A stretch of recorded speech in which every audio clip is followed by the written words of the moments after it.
Buenas tardes. Gracias por la solidaridad de venir después del almuerzo. Esta tarde no es la mejor hora. Empiezo con mucha suerte porque me presenta el presidente ad hoc, que para todos es el presidente actual de la Academia. Para mí, un viejo y querido amigo, con lo cual hemos transitado experiencias juntos en la vida y hoy seguimos batallando, enamorados de este derecho del trabajo. Como dijo el presidente de la Academia, el tema que me asignaron fue un tema que considero que es interesante, es un tema que, confieso, tuve que preparar, tuve que estudiar. A veces uno da conferencias que repite, pero aquí quise estar al nivel porque había que hablar sobre el derecho comparado y después de ese derecho comparado, de alguna manera, buscar líneas de tendencia que puedan ser útiles a nuestros países. Como ustedes saben, disculpa, mi español, olvidé. Yo voy a hablar en español, pero con acento portugués. Y después hice un PowerPoint que espero ayude a crear un puente de comunicación. Entonces, hay, como ustedes saben, y aquí se discute en este evento, varias causas que van produciendo cambios en los paradigmas del derecho del trabajo. Está el problema, el impacto tecnológico, está la globalización de la economía, pero también hay una nueva cultura, ¿no? Los impactos tecnológicos, las aplicaciones modifican los tiempos de trabajo. El tiempo de trabajo era un paradigma muy sólido en el derecho del trabajo tradicional. Hoy, para los jóvenes alumnos de mi facultad, si yo le dijera, usted va a tener un empleo para toda la vida, se pondrían muy tristes, porque hoy en día para los jóvenes no es una alegría saber que van a estar toda su vida en una misma oficina, como lo era para nosotros. Entonces, todos estos cambios producen modificaciones en los paradigmas tradicionales de las relaciones de trabajo. Pienso en la estabilidad en el trabajo, en los horarios fijos, el salario fijo, la categoría laboral, la misma subordinación. Entonces, ante estos cambios se van a producir a partir del año 2012. Toda fecha tiene algo de fortuito. Yo voy a tomar febrero de 2012, una serie de reformas traballistas en distintos países. Si nosotros quisiéramos profundizar las causas de estas mudanzas, yo podría referirme, y otros expositores ya lo han hecho esta mañana, y seguramente en la tarde y en el día de mañana, la globalización que de alguna manera produce una transferencia del capital y el trabajo, ¿no? En alguna manera, la globalización traslada a trabajadores a otros países y traslada empresas a nuestros países. Otra cuestión es que en la época actual los estados nacionales, algo escuché esta mañana, se están debilitando y ajustando sus políticas a los intereses de las empresas transnacionales, ¿no? Todos los estados quieren atraer multinacionales. Y yo no les hablo del Brasil de Bolsonaro ni de la Argentina de Macri. Le hablo desde el Uruguay, donde hay un gobierno de izquierda. En mi época, cuando con Joao, éramos bien jóvenes, queríamos nacionalizar la banca. Hoy si llega un banco nuevo a Uruguay, el gobierno de izquierda va a decir: miren cómo el capital financiero cree en la estabilidad política de nuestro país. Entonces este problema es un problema que importa. Los estados ya no tienen el mismo peso que antes. Pero aparecen otras cuestiones. Aparece un desempleo cada vez más extendido. Me hablaban que en Brasil posiblemente haya 14 millones de desempleados. No sé si es una exageración, pero es un número que impresiona, ¿no? Hay la informalidad, las migraciones. En Europa hay una psicosis antiterrorista y antiemigrantes y antimusulmanes, etcétera, etcétera. Hay en todos los países una seguridad pública que es precaria, o la seguridad es precaria, o la criminalidad ha crecido fuertemente. Entonces, todas estas inseguridades determinan que las sociedades nacionales ya no crean en ese modelo de estado de bienestar social, en ese modelo en que todos creíamos y todos pensábamos que iba a ser un modelo en ascenso, en subida. Quiero también destacar que las reformas que yo he analizado, y no es que he discriminado las reformas que yo he analizado repiten un mismo patrón a nivel global. Una flexibilización de las reglas del contrato de trabajo y un debilitamiento del poder sindical. Como un mensaje para enviar al capital fluctuante, al capital financiero, que en el país de la reforma es posible invertir, es posible crecer, es posible ser más competitivo que con otros países. Nosotros examinaremos en esta palestra las tendencias concretas de algunas reformas traballistas que se producen, como dije, desde 2012, y veremos y trataremos de destacar, el tiempo es breve, los aspectos, las normas, las reformulaciones que más consideramos interesantes. Hemos escogido 3 países europeos: España, Italia, Francia, y 3 países latinoamericanos, que son México, Chile y Argentina.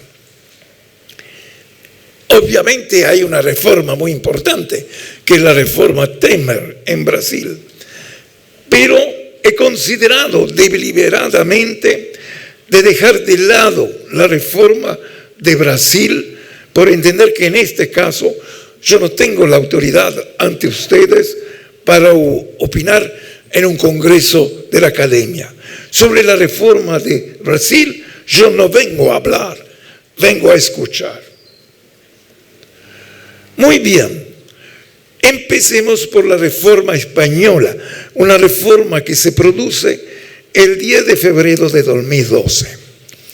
Esta reforma tiene estas características principales: mayores posibilidades para la dismisión, para el despido a nivel individual y colectivo, una precarización de los contratos de prueba que pueden tener hasta 1 año de duración, amplitud para la admisión de ius variandi, de transferencia de trabajadores de un lugar al otro durante determinado tiempo en el territorio español. La posibilidad de la empresa que por su propia voluntad, invocando razones económicas, modifique imperios las condiciones de trabajo. Otro aspecto interesante que vulnera ese paradigma de la categoría, hay una nueva clasificación profesional que elimina la tradicional categoría profesional y establece el concepto del grupo profesional. Grupo profesional como una idea más amplia de la categoría que permite una actividad más polivalente de los trabajadores.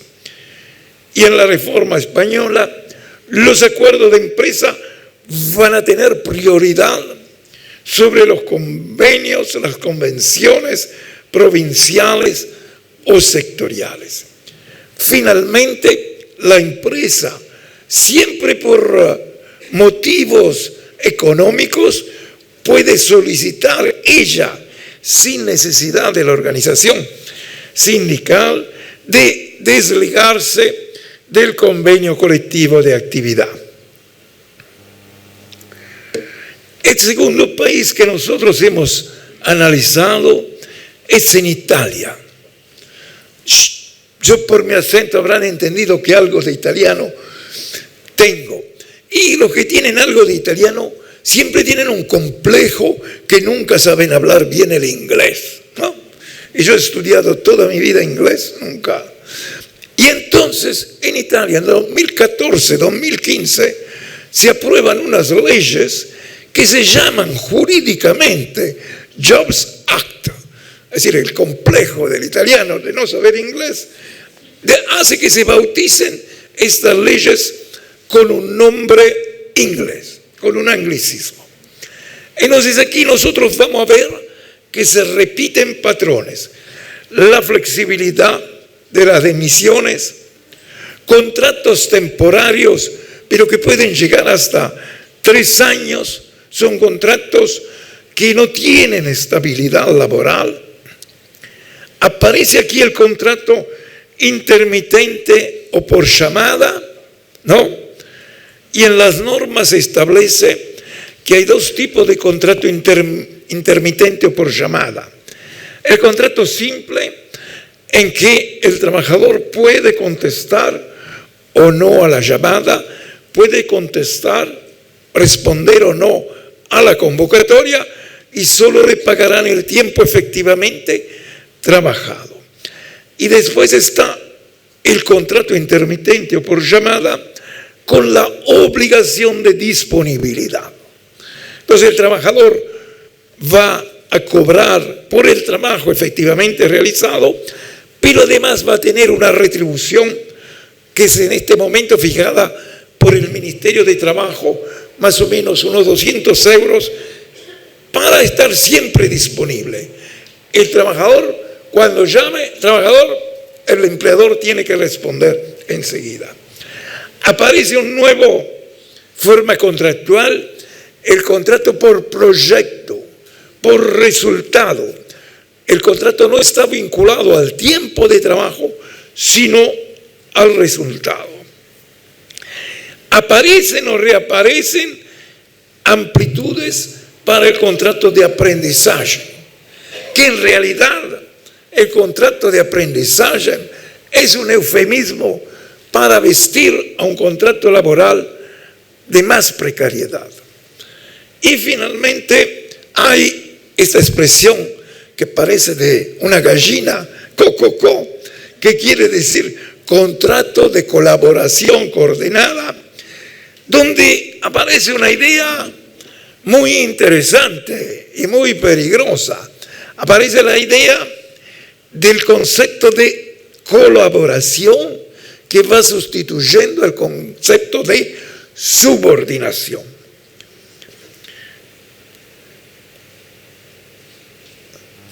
Y una cosa que es bien interesante, y esto demuestra, presidente, que he estudiado para esta palestra, es que hoy se cumple un mes de una ley italiana, la 101 del 3 de septiembre de 2019, que es el primer texto que conozco, puede haber quizás en Brasil, yo no conozco, pero el primer texto legal parlamentario en el cual se regula el trabajo de los delivery, de las empresas como Rappi, pedidos ya. Y es interesante la solución de la ley. La ley primero define qué es una plataforma de delivery. La plataforma de delivery es un programa, es un procedimiento informático de empresas que organizan la actividad de entrega de mercaderías, ¿no? La empresa define el precio y las modalidades del desempeño del servicio. La norma dice, aquí no lo dice el cartel, la plataforma puede ser nacional o puede ser internacional. Es decir, que jurídicamente se le da entrada a las plataformas internacionales. También hay una definición jurídica del delivery. Delivery es el empleado en actividades de entrega de mercaderías en nombre de terceros en el ambiente urbano con ayuda de bicicleta o de motocicleta. A pie no es un delivery, tiene que tener bicicleta o motocicleta. Y lo que importa para nosotros es que la ley dice, la ley hace esta cuestión curiosa. El trabajo vía plataforma de los delivery no es un trabajo subordinado, pero, agrega la norma, es necesario establecer protecciones con referencia especial a la salud y los accidentes de trabajo. Y la norma concluye estableciendo un seguro obligatorio de salud y protección contra accidentes y responsabiliza a la empresa por el pago de ese seguro. Entonces, eso es para mostrar, para poner en vidriera lo que va apareciendo en el mundo. En Francia nosotros tenemos una reforma. Cuando hablamos de reforma pensamos en Macron, pero en realidad la reforma francesa comienza en el 2016, en agosto del 2016, con la llamada ley El Khomri. El Khomri, ¿por qué? Porque El Khomri es el nombre de la ministra de Trabajo que quiso esta ley bajo el gobierno de Holanda. Se mantiene la jornada de trabajo de 35 horas, pero se facilita el despido, la dismisión por razones económicas. Lo que es más importante, porque repite el patrón de otras reformas, es que el acuerdo de empresa, de fábrica, es privilegiado, prevalece sobre el acuerdo colectivo de actividad, de sector de profesión. Y también se establece una cuestión bien extraña, acuerdos imperios de empresa, ya sea con respecto al horario y al salario, para poder conquistar nuevos mercados. Entonces la empresa tiene que presentar al Ministerio de Trabajo un proyecto, dice yo quiero conquistar nuevos mercados y por lo tanto yo tengo necesidad de ser competitivo, de bajar los salarios, de aumentar las horas de trabajo. Y eso es legítimo. Estos temas también se asocian con otra cuestión. En estas reformas francesas se establecen reglas flexibilizadoras, reglas antisindicales y después se da cada tanto un caramelo. Un caramelo es el derecho a la desconexión. Se reconoce en la reforma francesa el derecho a la desconexión, ¿no? Alguien hoy hablaba, el expositor que me precedió, expresaba cómo en algunos países se están estableciendo programas para desconectar a Uber después de 12 horas de trabajo. Bueno, el derecho a la desconexión es el derecho de todo trabajador a tener un tiempo libre desconectado de las tecnologías. No dice la ley cómo debe ser ese tiempo libre y lo reenvía a la negociación. De cualquier modo, a mí me parece que aunque es frágil la norma para defender al trabajador, es importante porque trae al debate el problema de la desconexión. Macron, en su nuevo gobierno, en el 2017, es una persona que no es de extrema derecha, le gana a la extrema derecha, pero en este mundo nuevo es una persona de centro derecha. Y entonces, entre las primeras cosas que él dijo, esta frase que en mi cultura es casi, no sé si se dice blasfemia en portugués, el estado de bienestar social y sus derechos del trabajo son un anacronismo en la economía globalizada, ¿no? Y trae este nuevo concepto, que es un concepto sobre el cual no reflexionamos suficientemente en estas reformulaciones del derecho del trabajo. Los trabajadores tienen que ser protegidos como individuos y no como empleos fijos improductivos. Esto es una vieja idea hasta que está en el cristianismo protestante, que yo te protejo a ti individuo si trabajas, pero si no trabajas o si tu trabajo es improductivo, tú no tenés derecho a las protecciones. Otra de las cuestiones que se señala es la importancia de la formación profesional en estas reformas. ¿Y ahí qué sucede? En extraña coincidencia con la reforma de Temer, en ese invierno brasilero y verano caliente francés, el gobierno da la autorización a Macron para presentar unas ordenanzas. La ordenanza en el sistema constitucional francés es la posibilidad que el presidente formule decretos que después el Parlamento aprueba. Bueno, y en esas reformas hay una flexibilidad general del contrato de trabajo, la preeminencia de vuelta de la negociación del nivel de empresa. Cuando la empresa tiene menos de 50 trabajadores, no es necesario el sindicato, es suficiente el delegado de empresa, y en menos de empresa de 20 trabajadores, una negociación individual.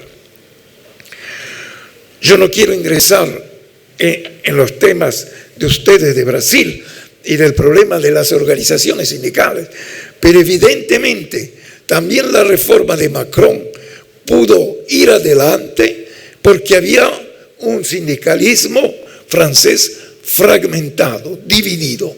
Y por ejemplo, en el 2007, por primera vez, la Confederación Demócrata Francesa, un sindicalismo de centro, no un sindicalismo socialista o comunista, gana al sindicalismo de izquierda CGT en el sector de las pequeñas y medianas empresas. Macron da también en su reforma un caramelo, así como el Khomri había dado el caramelo de la desconexión, Macron da el caramelo del derecho al teletrabajo.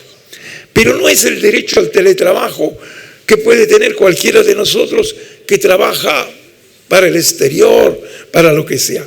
Es el derecho de los trabajadores internos de la empresa a poder trabajar algunos días desde casa. Y entonces la ley dice que el empleador que tiene que acordar un sistema que el trabajador pueda trabajar 1 o 2 días en casa por teletrabajo si el trabajador lo pide.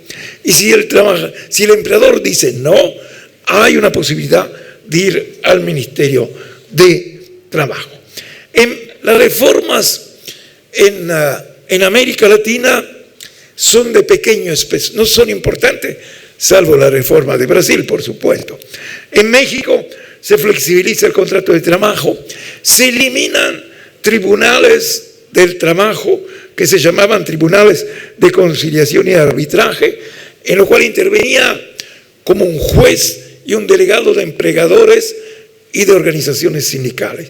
Estos se eliminan y el Poder Judicial Laboral estará gobernado por jueces. Hay mayores controles del gobierno sobre los registros sindicales y hay criterios más restrictivos para calificar la legitimidad de una huelga. En Chile, después de un largo debate, hay una reforma que seguramente para los chilenos ha sido muy importante desde la perspectiva uruguaya.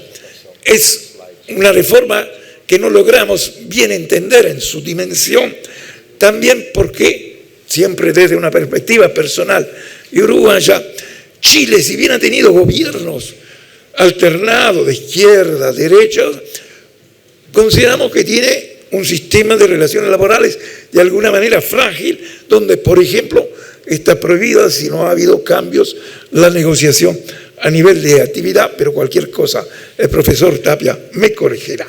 En Argentina, rápidamente, el presidente Macri, ¿por qué pongo Argentina? Una reforma que no fue. El presidente Macri, cuando asume el gobierno, quiere hacer una reforma, establece este listado de cambios que quiere hacer al contrato de trabajo. Quiero ir rápido en esta lámina. En definitiva, en esta reforma no hay cuestiones antisindicales, porque el sindicato en Argentina sigue siendo muy poderoso, pero hay una cuestión bien preocupante: mayor ius variandi para los empleadores en caso de necesidad, se repite el patrón y de alguna manera, lo que también es peligroso, la extensión del concepto autónomo. Más trabajadores autónomos o calificados como autónomos a expensas de trabajadores. Esta fue la reforma que no fue. Muy bien, y ahora quiero llegar a la segunda parte de la historia. Quiero llegar a junio de este año. Y en junio de este año se celebra la 108 Conferencia General de la OIT en Ginebra, donde se aprueba un documento muy especial llamado la Declaración del Centenario de la OIT para el futuro del trabajo. Un documento muy esperado que de alguna manera establece un roteiro en el mundo del trabajo. Como decimos en español, una hoja de ruta sobre qué hacer con la regulación del trabajo.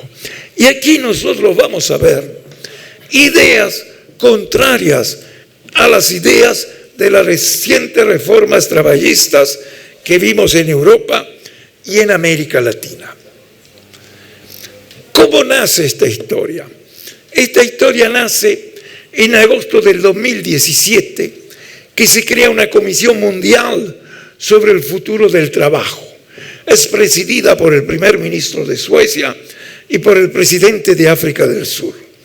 Y a esta comisión se van a agregar 25 miembros, 25 expertos de todas las regiones, intereses diversos, experiencias distintas, académicos, personas del mundo del trabajo, personas del mundo de la empresa.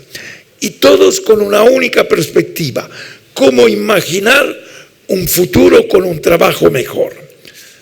Como curiosidad, señalo que entre esos 27 miembros estaba Alain Supiot, que Alain Supiot es uno de los expertos más calificados en este momento en el mundo de derecho del trabajo. Y quien conoce los trabajos más recientes de Alain Supiot va a ver que hay muchas de esas ideas en este documento. Es un documento muy interesante, documento que se encuentra fácil en internet, son 40 páginas, se puede leer con mucha comodidad. Y este documento se aprueba en enero, el 22 de enero de 2019. ¿Qué sucede con el documento?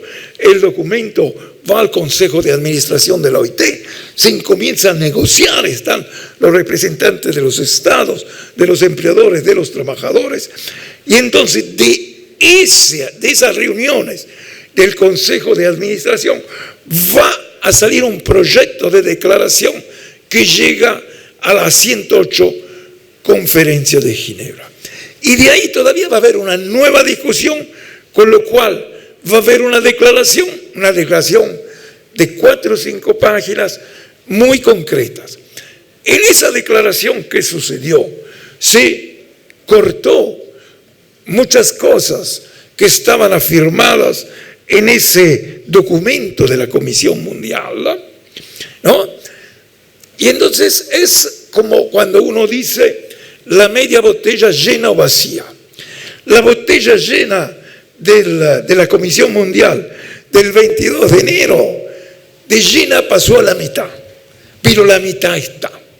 La mitad fue declarada oficialmente por todos los gobiernos, que son, creo, 132, que constituyen la OIT. Y entonces, esta declaración del centenario de la OIT para el futuro del trabajo propone, y eso ya se dijo esta mañana cuando habló el representante aquí en Brasil de la organización, de la oficina, pone una atención especial al futuro del trabajo centrado en las personas. Centrado en las personas. Solo esta expresión es revolucionaria en 2019, porque los países de las reformas imaginan un futuro del trabajo basado en la empresa, en la productividad, en el capital financiero, en definitiva en el mercado. Aquí el centro, el foco tiene que ir sobre la persona, colocando, dice la declaración aprobada en junio, colocando los derechos de los trabajadores y sus necesidades y aspiraciones de todas las personas en el centro de las políticas económicas, sociales y ambientales. ¿Y qué es también importante en esta declaración? Se habla de políticas económicas, sociales y ambientales. Se va a hablar de políticas de género, se va a hablar de políticas de formación. Solo es imaginable estas políticas con una intervención fuerte de los estados o de los estados y las empresas. Pero se olvida esa idea que el Estado es inútil, que el Estado es flaco, y se quiere dar mayor impulso al Estado en las relaciones laborales. 3 líneas de esta declaración: la necesidad de aumentar los investimentos en las capacidades de las personas, en la formación. La idea que es necesario apostar en políticas públicas y especialmente aquello que mejoran las instituciones del trabajo. Y la oportunidad de aumentar e invertir en el trabajo decente y sustentable.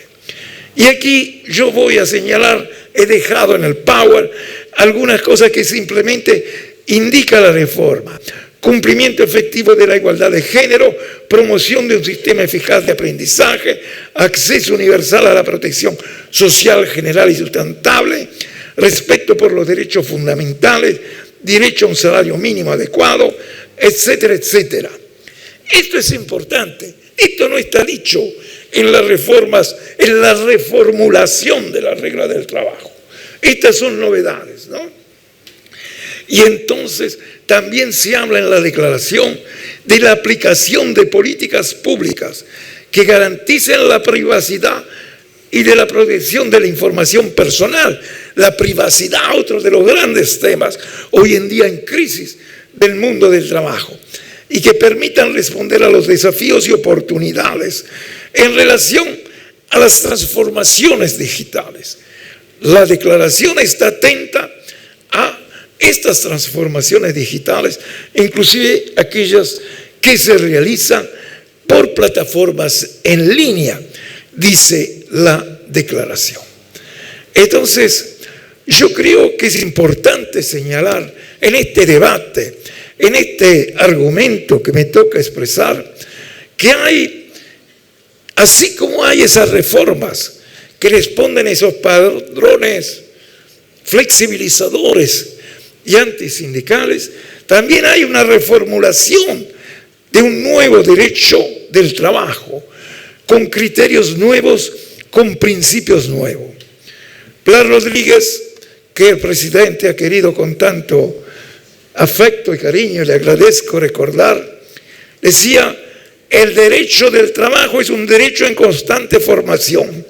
Es siempre inacabado, incompleto e imperfecto. No lo decía hoy en época de aplicaciones, lo decía en 1979.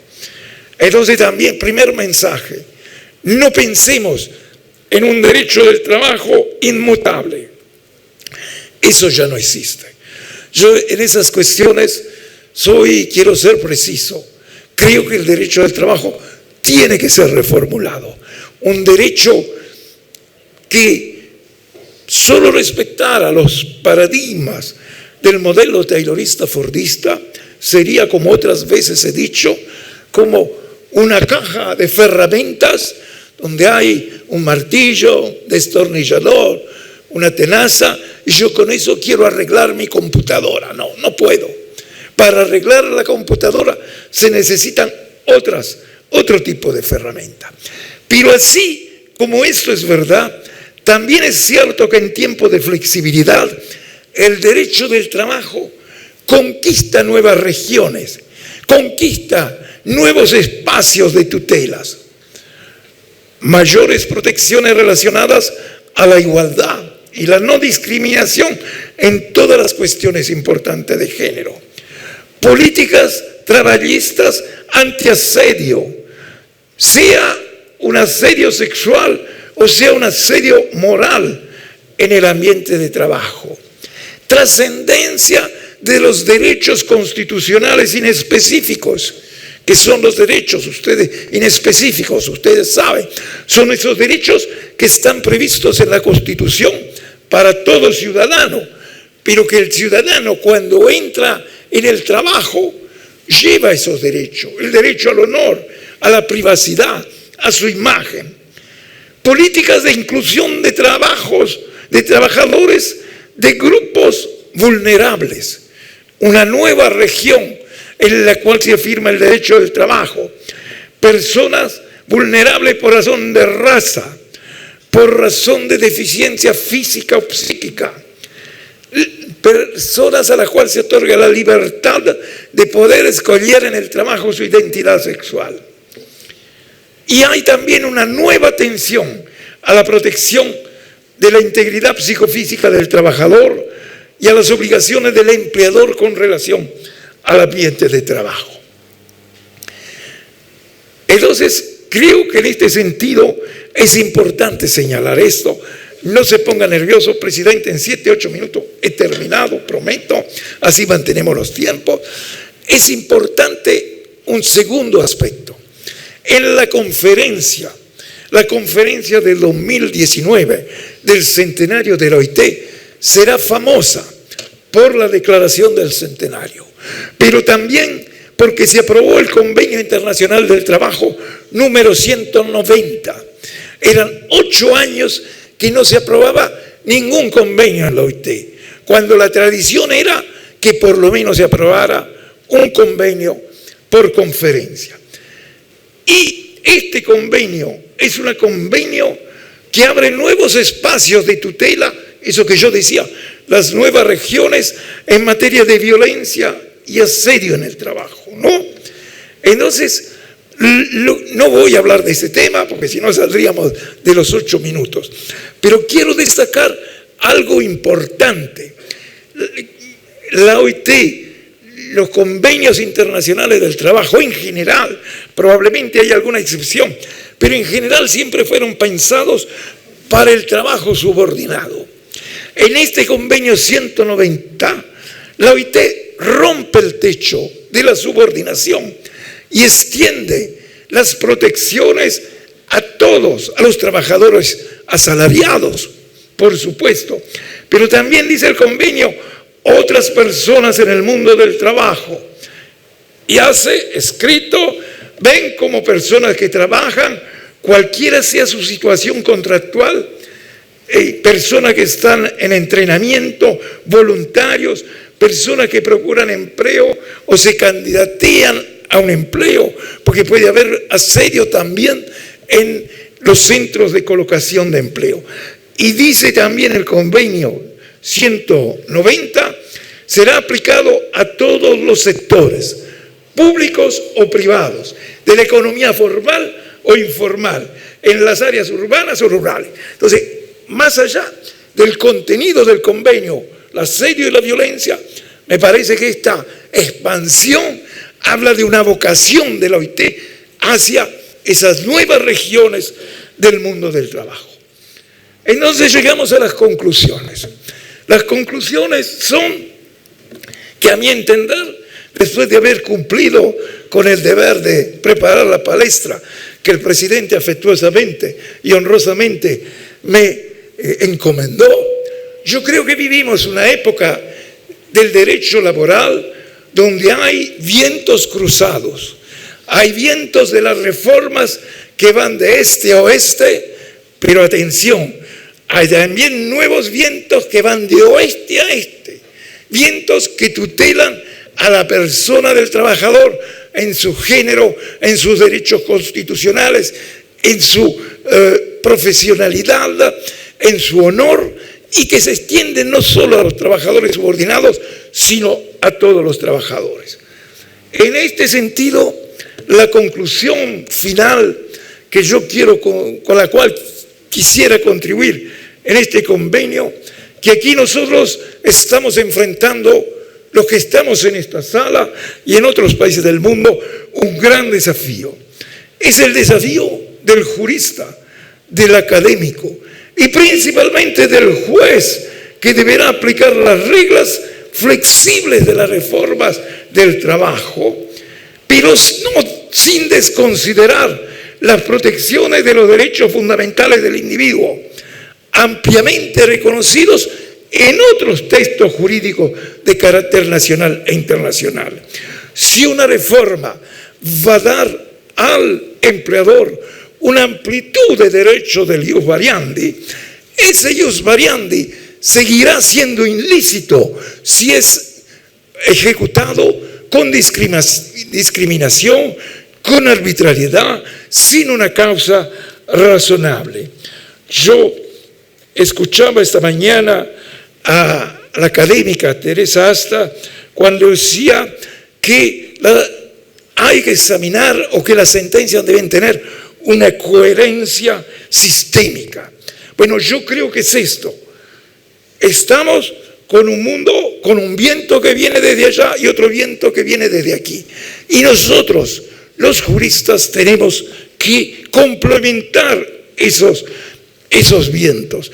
Y esos vientos van a caer en una sentencia, ya sea porque el juez se inspira en la doctrina o se inspira en sus criterios.